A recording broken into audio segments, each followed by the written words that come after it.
5-minute mom. So I want to get on here and do another quick little video. I'm going to try and keep this one at 5 minutes. And I'm just going to tell you quickly why I don't try and change anyone's mind on things, which relates back to why I'm not on social media. Here's the thing. It literally takes just a minute or two in this age of information. We have the internet. We have information at our fingertips. So much information.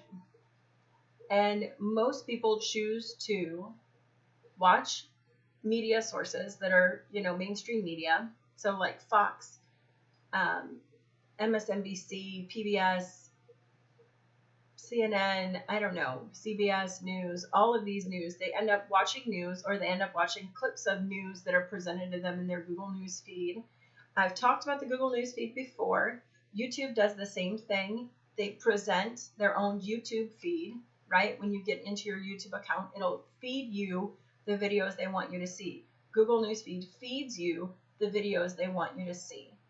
I think in part it's to create division. Part of it is to reinforce a certain narrative. You understand, people are paying these companies to present information in front of the American people, because the more you see it, the more you will believe it.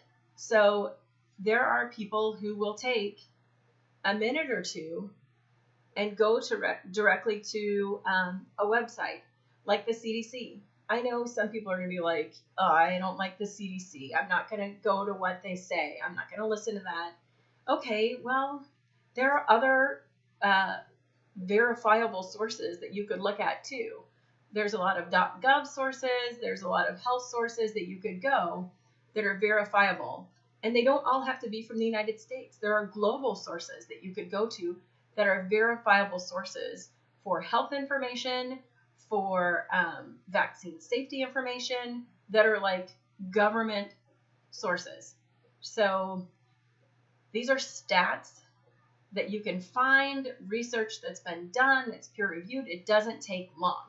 Honestly, if you use DuckDuckGo, which is because I've been done with Google for a long time, if you use the search engine DuckDuckGo, you can go and you can find pretty much whatever you want within a minute or two.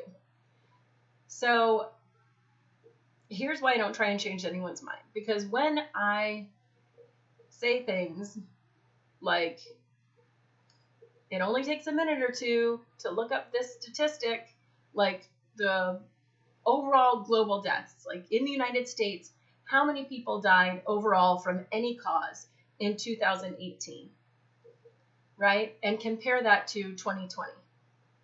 Or the worldwide deaths. You can go, there's, places that you could look up that are verifiable, the stats for every death in the entire world for the past, I think they have it for like the past 100 years or something.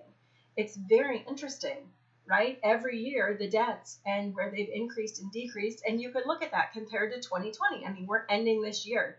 We have most of our numbers in. Those kinds of things are really interesting to look at. You can go and look at flu stats for this year compared to last year. You can look at all of those numbers. Literally takes 2 minutes to find that sort of information. So when somebody says something to me and I say, what about, this?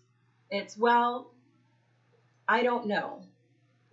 Because we have been told again and again and again that you have to be an expert virologist or an epidemiologist or some big fancy name with a big fancy degree to understand simple statistics, simple math, simple graphs and charts.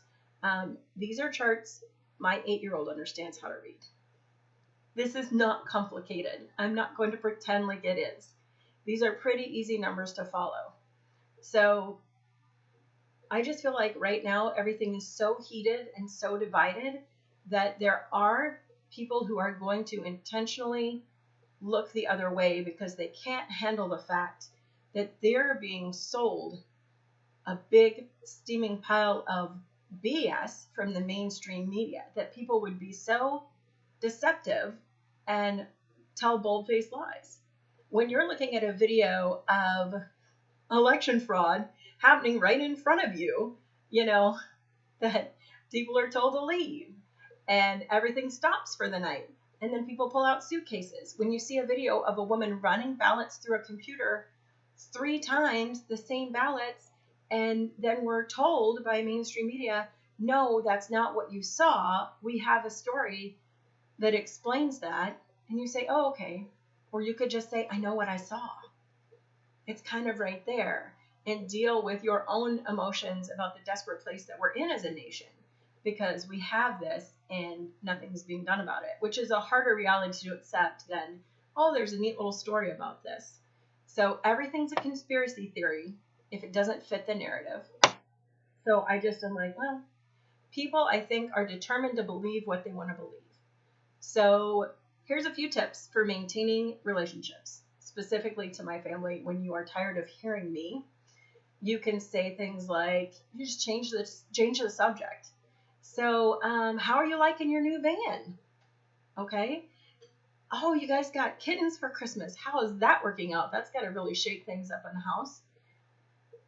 How are your kids doing? Are they enjoying Christmas break? Are you ready to get them back into homeschooling? How's that going? Do you have anything interesting, any field trips or anything interesting that you're planning for, the next year? New Year's resolutions. So basically, get the person off of the topic by asking them questions about themselves. This is great because if you ask enough questions, normal human beings will in turn ask you questions about your life. Sometimes there are people that you can keep asking them questions for hours on end and they'll just continue to talk about themselves. It does happen. These days, most of the time, it's when somebody really desperately needs to have somebody listening. And sometimes it's just like a narcissism thing. So either way, if you want to change the subject from politics or religion or this COVID flu, then try that. If they have kids, get them talking about their kids. If they have pets, get them talking about their pets. If something big has happened in their life that is, non-flu or politics related, then get them talking about that. I should have done this before Christmas. So you'd have a clue how to handle family gatherings. But again, remember, forgiveness goes a long way, and we all need a lot of forgiveness, and we should be praying every day for God's grace and God's light and peace to just overwhelm us in this new year. Please pray every day. Whether you're Catholic or not, praying the rosary is a great thing. It's like the Bible on beads. It takes you through the story of Jesus' life in all the mysteries. And I'll put a link in the description for how to learn to pray the rosary. And yes, I think that's about it for me. This was just my bits of advice for how to change the subject, get people talking about something else. And yes, all the examples were very specific to me because I feel like I tend to get too angsty and emotional and whatever. And yes, feel free to change the subject. Now I know my family that's watching this, I'm going to know what you're doing. But you know what? It's a nice way of letting me know, hey, I don't want to talk about this anymore. And I will take that as a big clue to change the subject to something else, maybe something more positive, because we could all use that in our lives right now. And again, patience and forgiveness. We are all bombarded, especially if you're looking at social media or you're looking at your news feed, your Google feed, your YouTube feed for recommended videos and recommended articles. It is very manipulated right now. So yes, you can, I think most of the people I know can look at these articles and say, well, that's, a bunch of BS, or, oh, I can see what they're trying to do there. But the fact is your brain is still being fed and recognizing 6 or 7 times, these articles that are reinforcing things in different ways. And so, again, 2 minutes, that's all it takes. But people don't want to take that because it's easier emotionally and physically to say, that's a waste of time. It's a conspiracy theory, and I'm not going to waste time with it.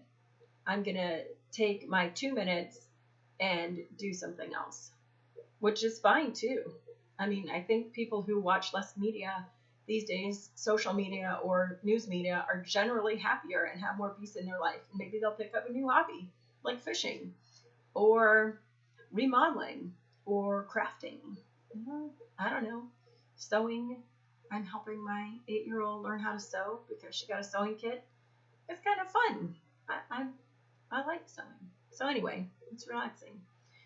So that's it for me. Again, a 10-minute video. Instead of a 5-minute video, I should be 10-minute mom. But God bless you. Good measure. Packed down. Flowing over. Happy New Year. Bring it in with all of those resolutions and yes, compliments. Compliments go a long way. We could all use more compliments. Even when we don't agree with people, you could say, that was well said, and it was said in a respectful manner, and I appreciate that. You don't have to agree with somebody to say that. You can say it, and then you can say, so how are things going for you at work? Or do you, I don't know, it's such a crap time. Like, do you have any plans for vacation this year? Probably not. Some people might. What are you going to spend your stimulus check on?